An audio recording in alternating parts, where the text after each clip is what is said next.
manipulasi DPT, ini menarik untuk dikemukakan, itu di halaman 35 majelis.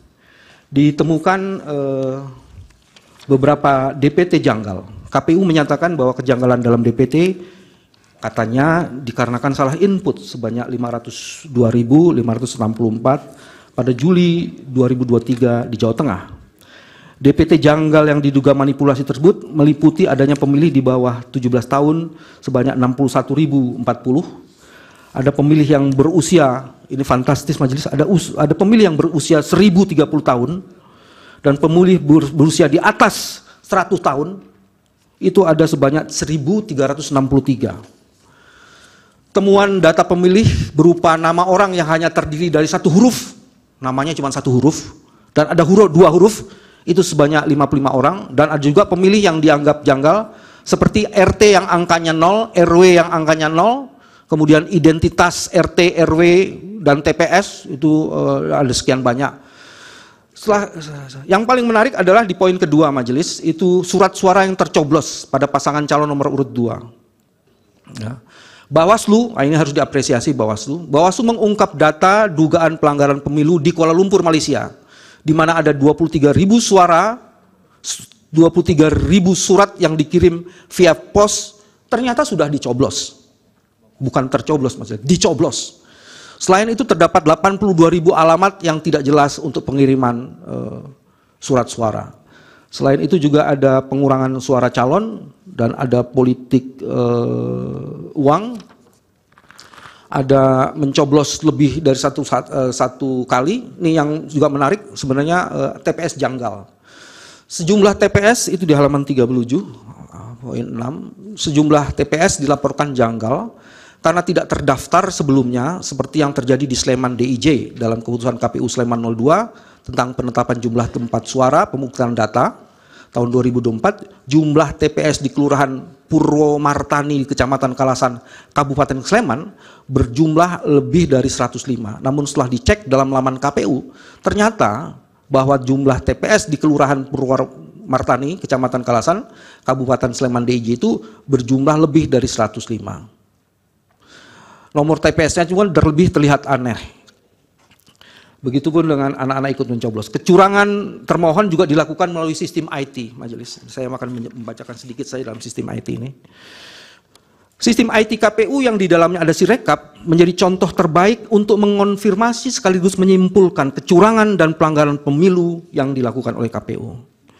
Sirekap yang pada awalnya didesain untuk mengontrol rekapitulasi manual, justru malah digunakan sebagai sarana kecurangan dan mendelegitimasi serta upaya-upaya framing lainnya terhadap upaya penegakan prinsip penyelenggaraan pemilu dalam pelaksanaan rekapitulasi hasil penghitungan perolehan suara yang jujur, terbuka, akuntabel, efisien, efektif, dan aksesibel.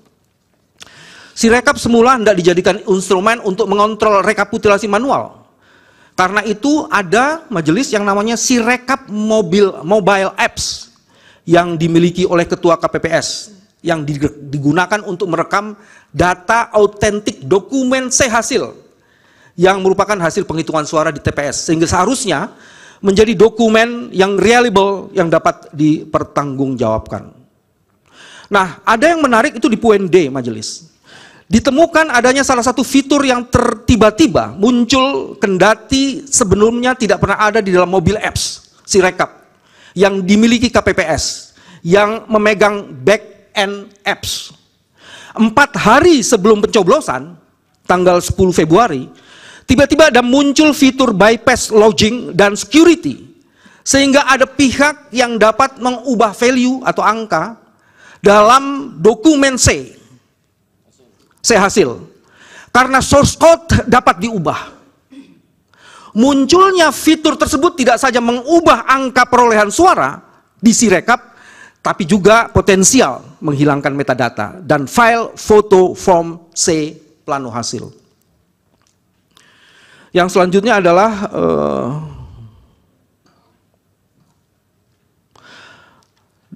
dari tim forensik kami, mereka mengatakan dan menyimpulkan sebagian besar dokumen C-hasil yang didapatkan dari portal www.kpu.go.id itu ternyata tidak dapat dipertanggungjawabkan keasliannya karena hasil yang dijadikan dasar rekapitulasi itu dilakukan di kecamatan adalah dokumen yang diragukan karena tidak memiliki metadata menurut kami yang sulit untuk dikonfirmasi. Legitimasi perolehan selanjutnya tidak bisa, itu sebabnya legitimasi terhadap perolehan selanjutnya tidak bisa dipertanggungjawabkan. Oke. Majelis Hakim, saya ingin membacakan petitum. Sebelum itu, ini adalah rangkuman video yang kami sampaikan, bagian dari posita kami. Silakan. Telah mengintimidasi berbagai pihak untuk melancarkan niatnya.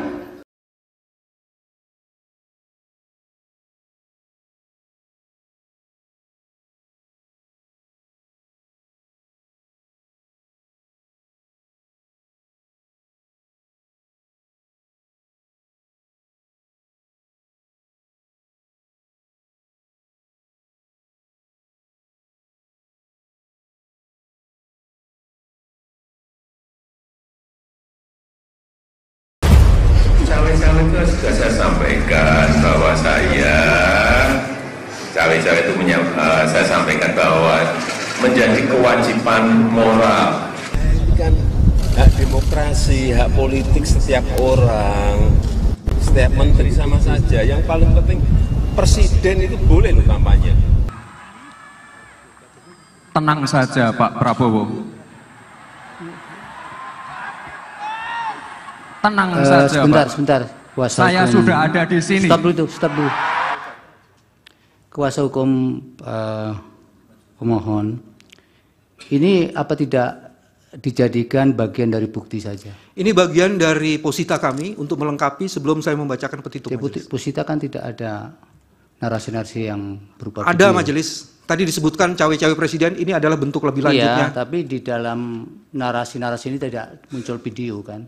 Hanya pokok-pokok permohonan dalam keadaan yang tertulis kan? Ya, ini konfirmasinya ada di video ini dan kami ingin menjadikan ini bagian dari posita. Tapi saya serahkan Majelis Hakim. Bagian dari bukti bukan nanti? Sebagiannya bagian dari bukti, tapi tidak seluruhnya ini bagian dari bukti. Ini cuma 3 menit saja Majelis. Mohon dilanjutkan Ya, Majelis.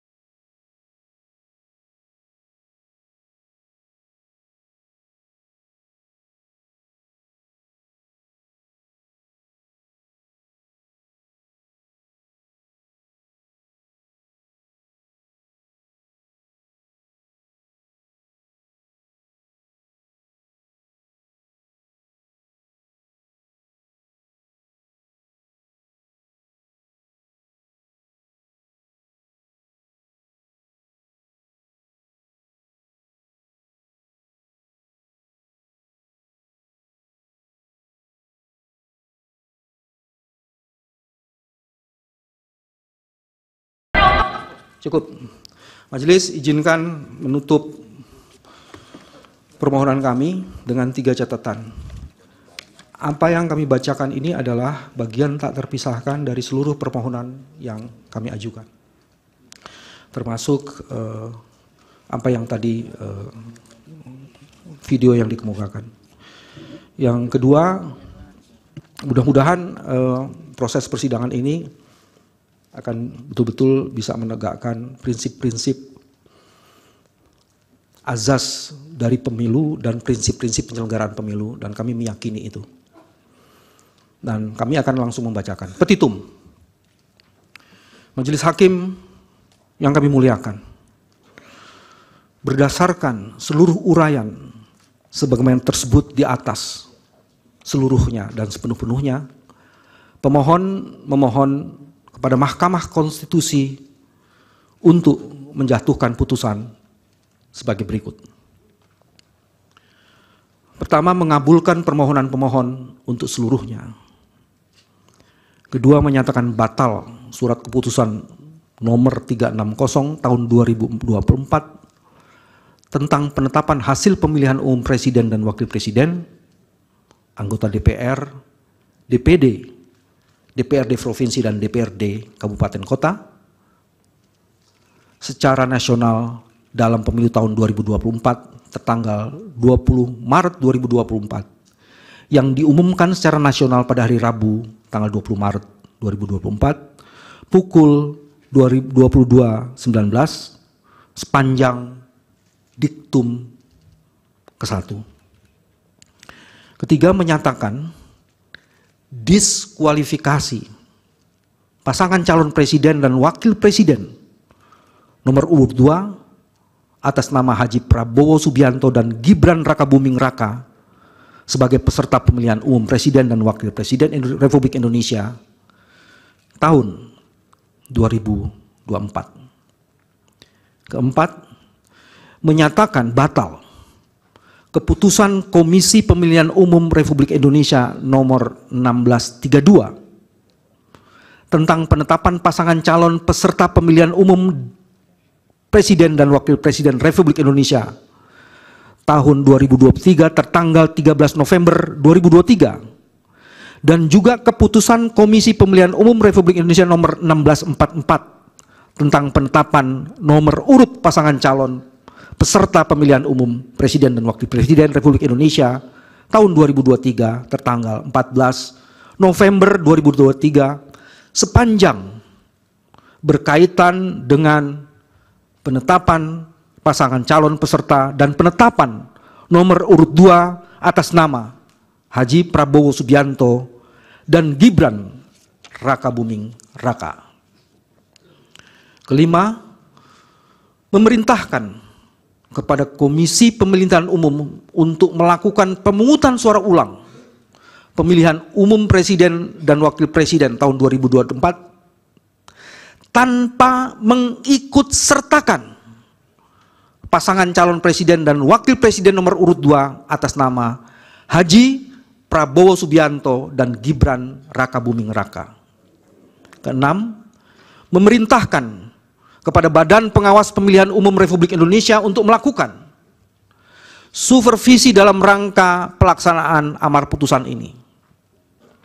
7. Memerintahkan kepada Presiden untuk bertindak netral dan tidak memobilisir aparatur negara serta tidak menggunakan APBN sebagai alat untuk menguntungkan salah satu pasangan calon dalam pemungutan suara ulang.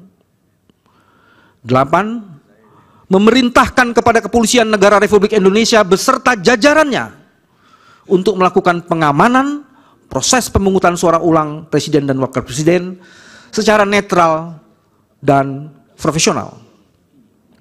Kesembilan, memerintahkan kepada Tentara Nasional Indonesia beserta jajarannya untuk membantu pengamanan proses pemungutan suara ulang presiden dan wakil presiden sesuai dengan kewenangannya. Atau pertama, mengabulkan permohonan pemohon untuk seluruhnya. Kedua, menyatakan batal berlakunya surat keputusan KPU nomor 360 tahun 2024 tentang penetapan hasil pemilihan umum presiden dan wakil presiden, anggota DPR, DPD, DPRD provinsi dan DPRD kabupaten kota secara nasional dalam pemilu 2024 tertanggal 20 Maret 2024 yang diumumkan secara nasional pada hari Rabu tanggal 20 Maret 2024 pukul 22.19 WIB sepanjang diktum ke-1. Nah, ini yang membedakan dengan petitum yang di atasnya. Nomor 3, menyatakan diskualifikasi calon wakil presiden nomor urut 2 atas nama Gibran Rakabuming Raka sebagai peserta pemilihan umum presiden dan wakil presiden Republik Indonesia tahun 2024 karena tidak memenuhi syarat usia sebagai pasangan calon peserta pemilihan presiden dan wakil presiden tahun 2024. Yang keempat, menyatakan batal keputusan pemilihan umum Republik Indonesia nomor 1632 tentang penetapan pasangan calon peserta pemilihan umum presiden dan wakil presiden tahun 2023 tanggal 13 November 2023 dan keputusan Komisi Pemilihan Umum Republik Indonesia nomor 1644 tentang penetapan nomor urut pasangan calon peserta pemilihan umum presiden dan wakil presiden Republik Indonesia tahun 2023 tanggal 14 November 2023 sepanjang berkaitan dengan calon wakil presiden atas nama Gibran Raka Buming Raka, memerintahkan termohon untuk melaksanakan pemungutan suara ulang dalam pemilihan umum Presiden dan Wakil Presiden Republik Indonesia tahun 2024 dengan diikuti juga oleh calon Presiden nomor urut 2 atas nama Haji Prabowo Subianto dengan terlebih dahulu mengganti calon Wakil Presiden. 6. Memerintahkan kepada Bawaslu Republik Indonesia untuk melakukan supervisi dalam rangka pelaksanaan amar putusan ini. 7. Memerintahkan kepada Presiden untuk bertindak netral dan tidak memobilisasi atau memobilisir aparat negara serta tidak menggunakan APBN sebagai alat untuk menguntungkan salah satu pasangan calon dalam pemungutan suara ulang. 8. Memerintahkan kepada Kepolisian Negara Republik Indonesia beserta jajarannya untuk melakukan pengamanan proses pemungutan suara ulang Presiden dan Wakil Presiden secara netral dan profesional. 9. Memerintahkan kepada Tentara Nasional Republik Indonesia, Tentara Nasional Indonesia, beserta jajarannya untuk membantu pengamanan proses pemungutan suara ulang Presiden dan Wakil Presiden sesuai dengan kewenangannya. Dan apabila Mahkamah Konstitusi berpendapat lain, mohon putusan yang seadil-adilnya ex aequo et bono. Majelis Hakim dan teman-teman yang hadir dalam persidangan ini, demikianlah permohonan yang kami bacakan ringkasannya dan menjadi bagian tak terpisahkan dari seluruh permohonan yang sudah diajukan. Hormat kami, kuasa hukum pemohon, tim hukum Anies Baswedan, Muhaimin Iskandar. Terima kasih. Mohon maaf kalau ada kata-kata yang tidak bertempatnya. Kami serahkan seluruhnya pada Majelis Hakim. Assalamualaikum warahmatullahi wabarakatuh. Waalaikumsalam. Baik, terima kasih tim hukum dari kuasa hukum pemohon. Waktunya lebih 2 menit dari yang sudah ditentukan. Baik, selanjutnya untuk merespon permohonan pemohon, tentunya diberi kesempatan kepada termohon, pihak terkait dan Bawaslu untuk merespon. Kemudian persidangan akan dijadwalkan dilaksanakan pada besok hari Kamis tanggal 28 Maret 2024. Waktunya pukul 8 waktu Indonesia Barat sampai selesai. Tapi ini ada tawaran dari majelis. Apakah kira-kira para pihak yang akan menyampaikan keterangan maupun jawaban tidak keberatan kalau persidangan besok itu digabung, termasuk pemohon 02? Barangkali ada hal-hal yang sebenarnya pada pokok-pokok permohonan tertentu jawabannya sama, sehingga kita bisa melakukan efisiensi terhadap persidangan itu. Dari termohon bagaimana? Izin Yang Mulia, kami mengikuti kebijakan majelis saja. Dari Bawaslu? Sama Yang Mulia. Sama dengan termohon mengikuti kebijakan dari Baik. majelis. Dari pihak terkait?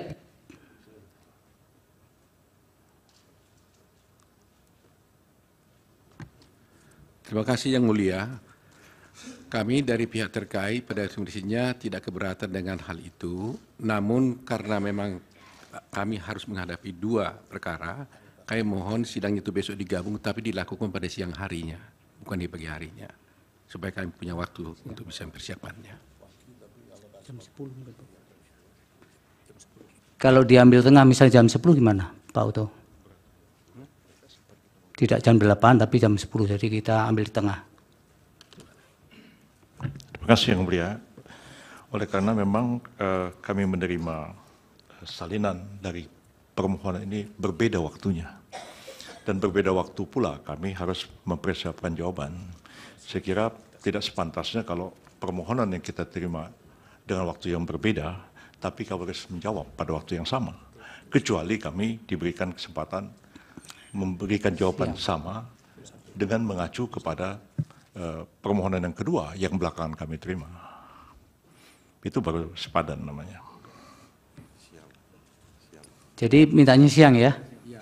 Ya. Prinsipnya kami sepakat, tapi kalau boleh dilakukan siang hari, begitu Yang Mulia. Baik, kami dari majelis sudah sepakat juga kalau jam 1. Jadi besok pemohon 2 akan diberi tempat untuk bersebelahan dengan pemohon nomor 1. Kemudian sebelum kami tutup, ada beberapa hal yang perlu kami konfirmasi.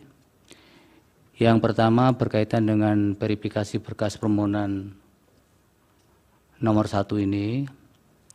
Alat buktinya yang diserahkan bertanda P1 sampai dengan P156. Betul ya Pak? Benar Yang Mulia. Kami sahkan ya. Kemudian berkaitan dengan surat kuasa, untuk kuasa hukum Andre Ian Gunawan ini sudah dicoret. Apakah yang bersangkutan masih tetap dipertahankan atau bisa diberi penjelasan? Dicoret. Baik, kami keluarkan dari tim hukum 01 ya, perkara nomor 1 ya. Kemudian berkaitan dengan kartu tanda anggota advokat, ada yang sudah kadaluarsa, Pak Ikhwan Setiawan, mohon nanti diupdate kembali. Kemudian kuasa hukum Pak Repli, Pak Said Kemal Julbi, Pak Iksan Prastia, dan Pak Fikih Aprilia. Tidak ada kartu anggotanya, supaya nanti dilampirkan pada persidangan berikutnya. Kemudian ada kartu anggota juga yang tidak diketahui masa berlakunya, apakah sudah lewat atau belum, atas nama Riza Isfadila Zen dan Ahmad Waluya Muharram. Mohon nanti dicermati itu. Kemudian hal lain yang perlu disampaikan oleh mahkamah adalah yang pertama berkaitan dengan rencana pengajuan saksi dan ahli, karena ini penting untuk dipersiapkan dari sekarang. Jadi saksi dan ahli bisa diajukan 1 hari kerja sebelum persidangan dilanjutkan, berarti sebelum persidangan dijadwalkan, jadi mungkin mulai besok sudah bisa diajukan.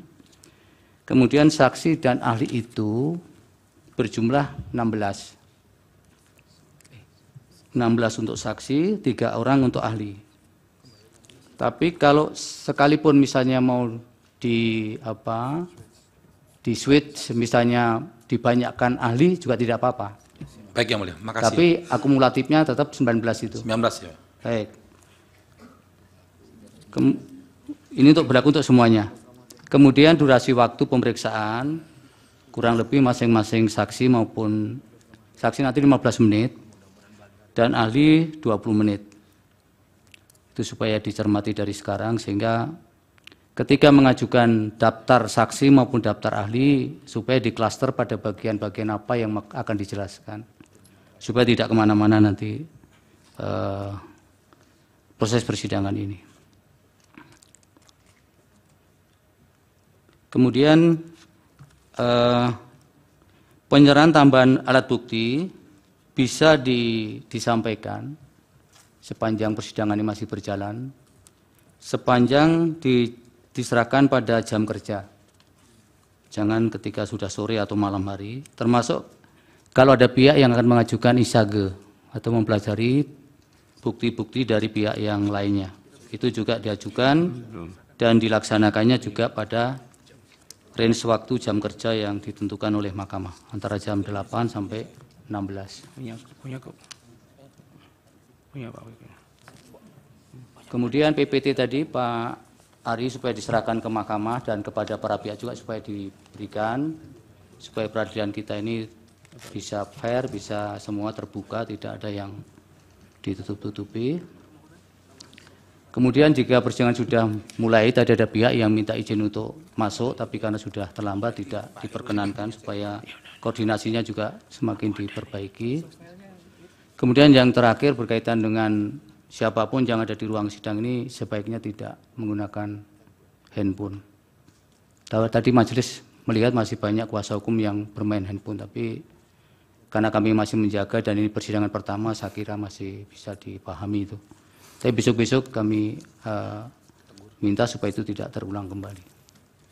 Kemudian kalau ada hal-hal lain yang tadi berbeda dengan apa yang disampaikan di persidangan dengan yang ada di dokumen permohonannya, nanti direspon saja di keterangan jawaban Bawaslu, KPU, termohon, keterangan Bawaslu dan tanggapan dari pihak terkait. Silakan. Karena itu sudah merupakan bagian dari fakta persidangan.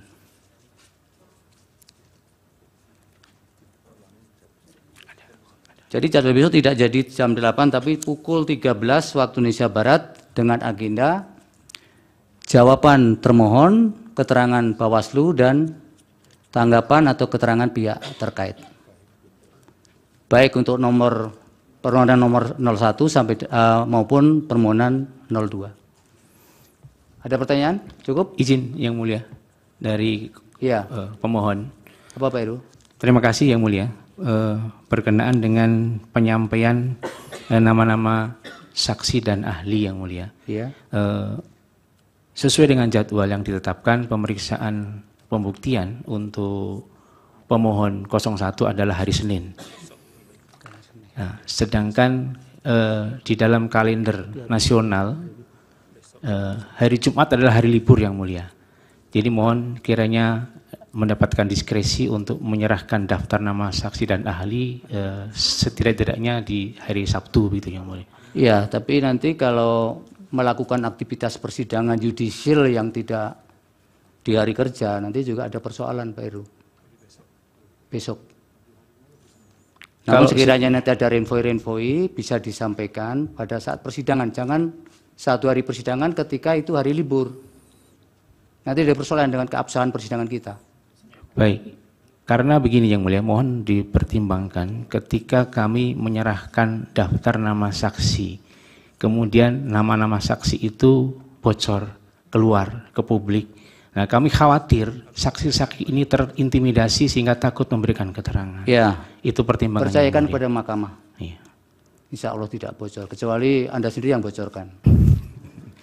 Seandainya Yang Mulia, mohon maaf, ini sekiranya ini bisa diserahkan daftarnya pada saat sebelum sidang pada hari Senin pagi, bagaimana Yang Mulia? Hari Kami kerja. harus pelajari Pak, itu ya apa esensinya, kenapa harus diserahkan satu hari sebelumnya itu. Ya. Baik, jadi nanti kami mohon izin dengan keputusan yang disampaikan oleh Ketua Majelis karena tetap hari kerja. Nanti sekiranya ada perubahan, kami izin sampaikan di hari Senin. Jadi misalnya kami sampaikan 15 saksi. Ya kalau perubahan saksi misalnya perubahan subjek hukumnya nanti kami respon di majelis ya. Tapi kan seharusnya kalau yang ada penggantian begitu kan sifatnya eksepsional. Eksepsional. Mungkin dari 15 misalnya kami berganti 3 karena yang 3 hilang begitu Yang Mulia dengan perjalanan. Baik, terima kasih Yang Mulia atas baik, dari termohon Pak Hasim. Bapak kok diam saja? Karena sudah ada kuasa. Terima kasih Majelis. Saya kira kami mengikuti apa yang ditentukan oleh Majelis. Terima kasih. Bawaslu sama ya, nggak ada pertanyaan. Prof. Yusril, Pak Oto, cukup? Sementara tidak ada yang mulia. Baik, dengan demikian sidang selesai dan ditutup. Hadirin dimohon berdiri. Yang Mulia Majelis Hakim Konstitusi meninggalkan ruang persidangan.